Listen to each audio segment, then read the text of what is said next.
Brought to you by Agilus Diagnostics. Health test की बात आती है तो मैं भरोसा करता हूँ India's largest diagnostics company Agilus diagnostics. खुद को टेस्ट करते रहो। महाराष्ट्राचा झालेला सगळा खेळ, महाराष्ट्राचं झालेलं नेहमी परवा दिवशीच एक ते महाराष्ट्राची खरं तर सर्कस झाली. कोणी विदूषकी चाळे करतंय, कोणी मंत्रालयात जाळ्यांवरती उड्या मारतंय. खरं तर कित्येक लोक महाराष्ट्रामध्ये राजकारणामध्ये असे आहेत की त्यांना जाळ्यांशिवायच्या इमारतीवरनं उड्या मारायला लावले पाहिजे.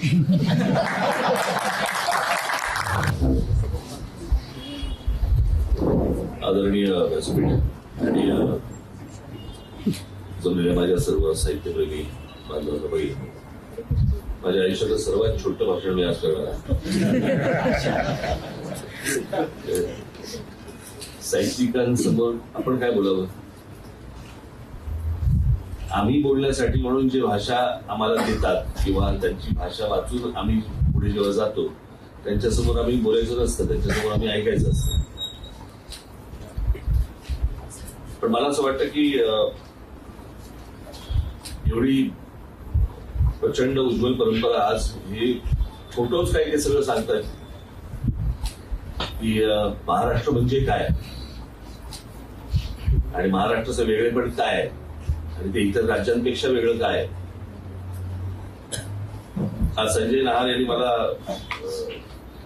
इथे येण्याची गरज घातली. मला फक्त कळत नाही की अशा ठिकाणी आमची काय गरज असते. आपली साहित्य, मराठी साहित्य वाढवण्यासाठी म्हणून ज्या ज्या गोष्टींची गरज लागेल, मदत लागेल, त्याला आम्ही आहोतच. मी हे निश्चित माझ्या वतीने नक्की सांगू शकतो.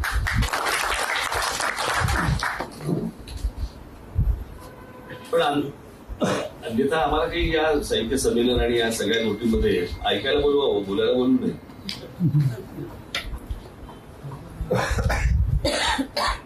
पण महाराष्ट्रातले साहित्यिक मी गेले अनेक वर्ष मी पाहत आलो, कवी पाहत आलो. तो मराठी बाणा ज्याला म्हणतो ना आपण, तो मराठी बाणा प्रत्येकाच्या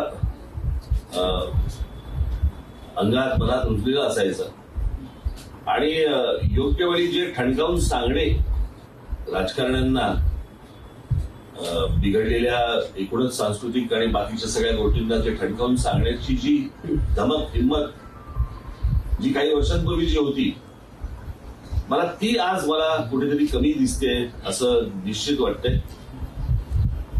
आजचा महाराष्ट्राचा झालेला सगळा खेळ, महाराष्ट्राचं झालेलं नेहमी परवा दिवशीच एक ते महाराष्ट्राची खरं तर सर्कस झाली.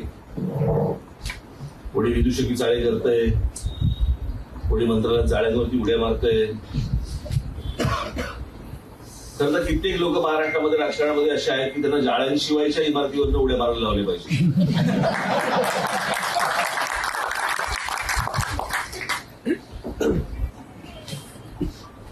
पण ज्या प्रकारची भाषा महाराष्ट्रामध्ये सध्या राजकारणामध्ये वापरली जाते किंवा ज्या प्रकारच्या गोष्टी कशाला काही धर्बंध नाही अशा प्रकारच्या गोष्टी ज्या महाराष्ट्रामध्ये होत आहेत, तिथे त्यांना कान धरून त्यांना जमिनीवरती आणणं आणि त्यांना शिकवणं, समजवणं, सांगणं हे मला असं वाटतं तुमचं सगळ्यात मोठं कर्तव्य आहे असं मी मानतो.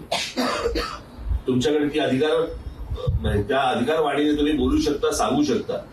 आणि एक गोष्ट सांगतो, मग आम्ही बोललो तर ते ट्रोल होतं. ट्रोलचा विचार तुम्ही नसतो करायचा. मुळात पहिल्यांदा आपण काय बोललोय, मी आजपर्यंत सांगतो, मी आजपर्यंत जेवढे भाषणं दिली आहेत, मुलाखती दिल्या आहेत, काय जे काय बोलायचं ते बोललोय. ह्याच्यावरती ज्यावेळेला त्या सोशल मीडियावरती जेव्हा त्या गोष्टी येतात, मी कधीही वाचत नाही माझ्याबद्दल त्या लोक काय म्हणतायत, मी कधीही वाचायला जात नाही, त्या भानगडीतच जात नाही. माझं बोलून झालंय ना, विषय संपला. आणि मी काय कुठच्या गोष्टींचं क्लॅरिफिकेशन द्यायला जात नाही. मी फार छान अब्राहम लिंकन यांचं एक वाक्य फार छान वाचलं होतं आणि लिंकन असं म्हणाले होते की कधीही क्लॅरिफिकेशन द्यायला जाऊ नका, कारण जे लोक तुमच्यावरती प्रेम करतात ते क्लॅरिफिकेशन मागत नाही आणि जे तुम्हाला हेट करतात, जे तुम्हाला दुस्वास करतात ते क्लॅरिफिकेशन ऐकत नाहीत. त्याच्यामुळे क्लॅरिफिकेशन द्यायला जाता कशाला? मला असं वाटतं साहित्यिकांनी ती भूमिका आत्ताचा महाराष्ट्र पाहता, मला असं वाटतं ज्या प्रकारे आपण नेहमी म्हणत आलो की महाराष्ट्र हा देशाला दिशा देणारा महाराष्ट्र आहे, त्या महाराष्ट्राची राजकीय भाषा इतकी खालच्या थराला गेलेली आहे, इतक्या खालच्या थराला जाऊन लोक बोलतायत आणि ह्यांना समजवणारं कोणी नाही. ज्या महाराष्ट्रातले ज्यांना बुजुर्ग म्हणावं तेच त्यांच्या आहारी लागलेले आहेत. याहून अजून पुढे काय बोलायचं? आणि मला असं वाटतं ही जबाबदारी साहित्यिकांनी हातामध्ये घेणं गरजेचं आहे. साहित्यिक संमेलन होत राहतील, पुस्तकं येत राहतील, आम्ही वाचत राहू, पुढे जात राहू. पण ज्याला आपण अशा प्रकारची एक सामाजिक चळवळ ही साहित्यिकांनी उभी करणं मला खूप महत्वाचं वाटतं, गरजेचं वाटतं.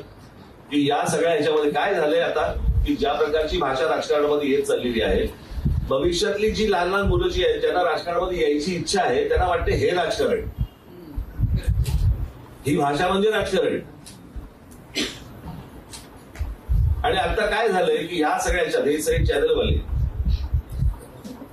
यांनी खरं तर याचं म्हणजे महाराष्ट्राचं अधपतन होण्याचं सगळ्यात मोठं जर काही श्रेय कोणाला जात असेल तर ह्या लोकांना जातं. कारण जे लोक वाटेल ते बोलतात ते हे लोक दाखवतात.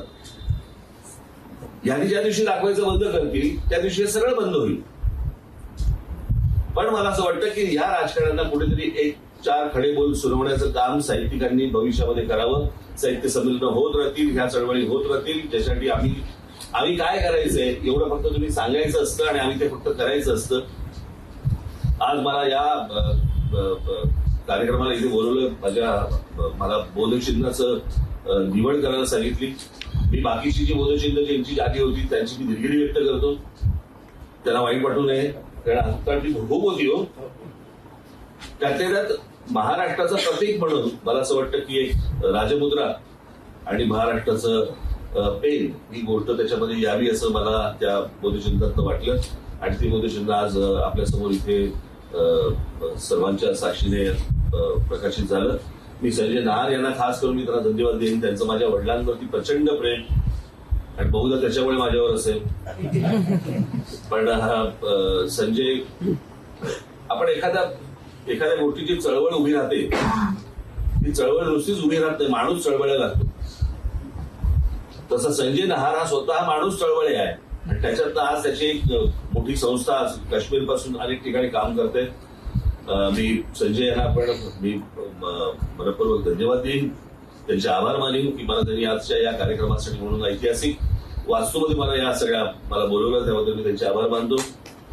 सर्व साहित्यिकांनी मला इथे हसून स्वागत केलं त्याबद्दल मी त्यांचं आभार मानतो. तुमच्याकडनं फार त्रास होणार नाही भविष्यामध्ये, माझ्याकडनं खात्री दिसतो आणि आपण सर्वांची मी रजा घेतो. धन्यवाद.